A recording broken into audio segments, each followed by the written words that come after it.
اب کیا ہوا؟ راس کی باری آئی، جو احادیث سے کھلواڑ کیا نا وہ اپنی جگہ تکلیف دے معاملہ ہے۔ وامسحوا برؤوسکم، یہ میں اس لیے نا صرف کتاب بطور سیمپل لے کر کے آیا ہوں۔ یہ کتاب ہے صرف اس لیے لکھی ہے کہ لوگوں کو یہ دھوکہ دیا جائے کہ حنفی نماز رسول اللہ صلی اللہ علیہ وسلم کے طریقے کے مطابق ہے۔ اوپر ہیڈنگ دیا رسول اللہ صلی اللہ علیہ وسلم کا طریقہ ہے نماز۔ یہ کائنات کا بدترین ظلم ہے یہ کہنا کہ حنفی نماز رسول اللہ کا طریقے کے مطابق ہے۔ جو ظلم اس کے اندر اس کام کو ثابت کرنے کے لیے کیا، اس کی ایک مثال دیتا ہوں اسی بات کے تحت۔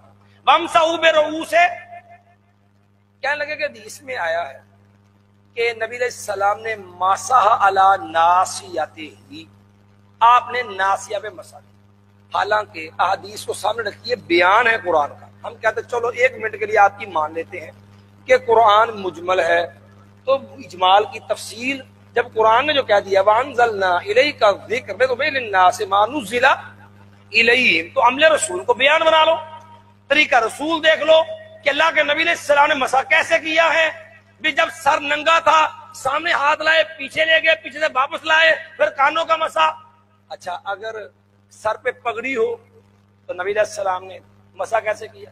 آپ نے پیشاب تھوڑی سی پگڑی پیچھے کی، تھوڑے سے بال جو ابتدائی تھے یہ ننگے ہوئے، ان کو آپ نے ٹچ کیا، مس کر کے پگڑی کے اوپر سے مسح کر کے آپ کیا آ گئے واپس۔ حدیث میں لفظ بنا کتنے ہیں؟ صحیح مسلم درسی نسخہ قدیمی کتب خانے والا جلد نمبر 1 ہے، صفحہ نمبر 134۔ حدیث میں لفظ ہے مسح علی ناصیتہ و امامتہ، نبی علیہ السلام نے مسح کیا اپنی پیشانی، یہ ابتدائی چھوٹے چھوٹے جو بال ہوتے ہیں اس کو ناصیہ کہتے ہیں، ناصیہ پر اور امامہ پر، پگڑی پر۔ دوسرا نبی علیہ السلام سے مسح کا طریقہ یہ مل گیا کہ اگر سر پہ پگڑی ہو تو تھوڑے سے بال ننگے کرو اور مسح پگڑی کے سر کے بالوں کو جب مس کرتے ہوئے پگڑی کے اوپر سے مسح کر۔ یہ تیسرا ابو داؤد میں ایک طریقہ ہے، پانی کے چلو لو پگڑی کے نیچے سے سر کے اوپر جا کے یہاں آپ نے رکھ دیا، پانی یہاں سے بہہ گیا۔ جو طریقہ اللہ کے نبی سے مل جائے، قرآن کا بیان ہے محمد رسول اللہ صلی اللہ علیہ وسلم، لے لو۔ لیکن نہیں، اب یہاں مسئلہ پتہ کیا تھا؟ اگر بیان قرآن لیتے پھر یہ سارا ماننا پڑتا تھا کہ ننگا سر ہو تو سر کے ہاتھ آگے لانے، پیچھے لے جاؤ، پھر کے پیچھے سے آگے لے آؤ۔ اگر پگڑی ہو تو سر کے بالوں کو، ابتدائی بالوں کو مس کرتے ہوئے، چھوتے ہوئے، ٹچ کرتے ہوئے آپ نے کیا کرنا ہے کہ پگڑی کے اوپر سے مسح کرنا ہے۔ لیکن یہاں مسئلہ اور خراب تھا، وہ پتہ کیا تھا؟ نبی علیہ السلام کے بیان کو اگر قرآن کے اجمال کی تفسیر قرار دیتے حنفی مذہب کا بیڑا غرق ہو جانا تھا۔ تو وہ کیسے؟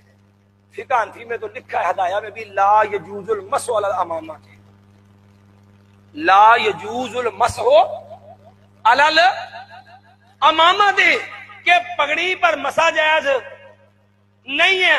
اب اگر عمل رسول قرآن کی آیت کا بیان بنے تو پھر حنفی مذہب باطل ہوتا ہے۔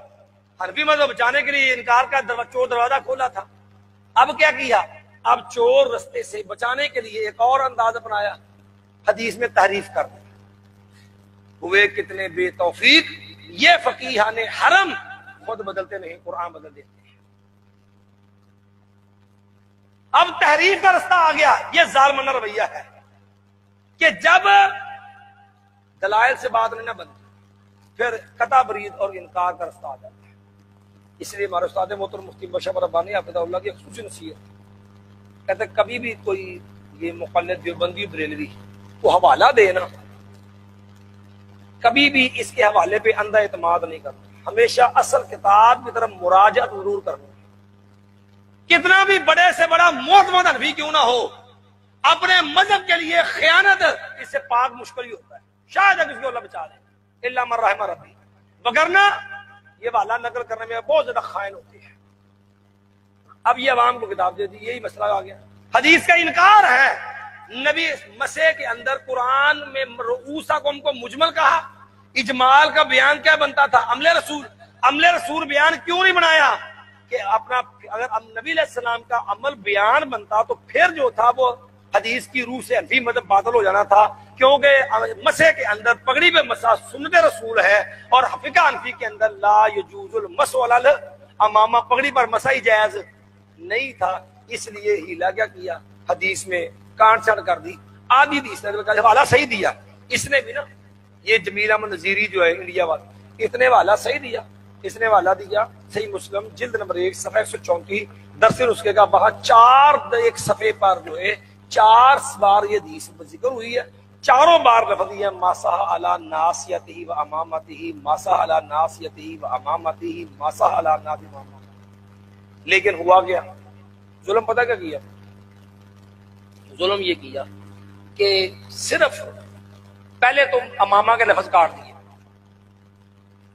یعنی انکار حدیث کا بغض اتنا چڑھا ہوا سینے میں کہ ہم نے رسول کو بیان نہیں بنایا، حدیث کو تو اب قرآن کے اجمال کی تفصیل کی باری آئی تو حدیث کو اس لیے کنڈم کر دیا مذہب باطل نہ ہو جائے، پھر حدیث میں تحریف خالی لفظ ماسا علی ناصیت۔ اچھا ایک تحریف یہ کی، پھر اگلی تحریف دیکھو، تحریف مانوی شروع ہو گئی، اور ناسیہ کا معنی کیا ربا راس، سر کا چوتھا حصہ۔ حالانکہ ناسیہ کہتے ہیں یہ جو چھوٹے چھوٹے سر کی ابتدا میں بال ہوتے ہیں نا، بالکل ابتدا کے اندر، انہیں کہتے ہیں ناسیہ۔ کیا کہتے ہیں؟ حالانکہ ربا کہتے ہیں کل سر کا چوتھا حصہ، یعنی یوں کہہ لیجیے یہاں سے سر ہے نا، آپ سیدھا ایسے جائیں تو یہ سر 2 حصوں میں تقسیم ہے، یہ کیا ہو گیا نصف ہو گیا، آدھا سر ادھر ہے آدھا ادھر، پھر درمیان سے آپ سر کو اس طرح لکیر لگا لیں تو یہ کہہ لیجیے اب سر جو ہے یہ 4 حصوں میں منقسم ہو گیا، تقسیم ہو گیا۔ اب یہ ناسیہ تو شاید سمن الراس بھی نہیں بنتا، جو ناسیہ ہوتے ہیں نا ابتدائی بات، ربا راس تو دور کی بات، یہ سمن الراس بھی نہیں بنے گا، لیکن تعریف مانوی کر کے اسے کیا بنا دیا ربا راس۔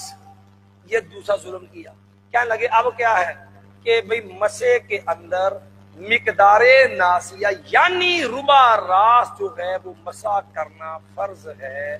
اب قرآن تھا، قرآن کو اگر اجمال تھا تو تفصیل نبی سے لے لیتے، لیکن چونکہ نبی کا تشریعی مقام ہی قبول نہیں، ظالموں کو لغوی موش گافیوں کی آڑ میں یہ ظلم جو ہے وہ بپا کیا گیا، اور اجمال قرار دے کے ربا راس کا مسا حنفی مذہب کے لیے جو ہے وہ اپنایا گیا، تاکہ جو ہے پگڑی کے مسے کا انکار بھی کر دیا جائے۔